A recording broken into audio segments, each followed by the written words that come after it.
વિદાય સમારંભ આજ રોજ તારીખ 23/11/2024 શનિવારથી BR પટેલ હોસ્ટેલ પાટણ મુકામે સંસ્થાની સાધારણ સભાની મીટિંગ યોજાઈ, જ્યાં શ્રી કાંતિભાઈ આર પટેલ બ્રાહ્મણવાડા સંસ્થામાંથી મંત્રી તરીકેની સેવામાંથી નિવૃત્ત થતા હોય વિદાય સમારંભ યોજવામાં આવેલ.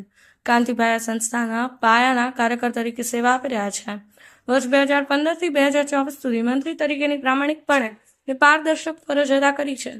આ કાર્યક્રમમાં સંસ્થાના પ્રમુખ શ્રી ડોક્ટર મોહનભાઈ, નવા મંત્રી શ્રી બેચરભાઈ બ્રાહ્મણવાડા, પ્રમુખ ઉન્નતિ મંડળ પ્રહલાદભાઈ છમીજા, પૂર્વ પ્રમુખ ઉન્નતિ મંડળ પ્રહલાદભાઈ અમૂટ, સંસ્થાના મહિલા પ્રમુખ હિનાબેન અને તેમની ટીમ, પૂર્વ પ્રમુખ મહિલા પાંખ મીનાબેન બ્રાહ્મણવાડા, હરગોવનભાઈ મીઠી વાવડી, પૂર્વ રેક્ટર કનૈયાલાલ તરફ, પૂર્વ રેક્ટર કરશનદાસ નોરતા, બાબુભાઈ પીડારપુરા, અમૃતભાઈ આનંદ મંગલ છમીજા, ડોક્ટર ઉદયભાઈ સુશીલાબેન રીટાબેન, મંત્રી મહિલા પાક જીમિતભાઈ પ્રમુખ યુવા 84 તેમજ તેમની ટીમ, સંસ્થાના હોદ્દેદારો, સભાસદો મોટી સંખ્યામાં ઉપસ્થિત રહી કાર્યક્રમને સફળ બનાવ્યો હતો.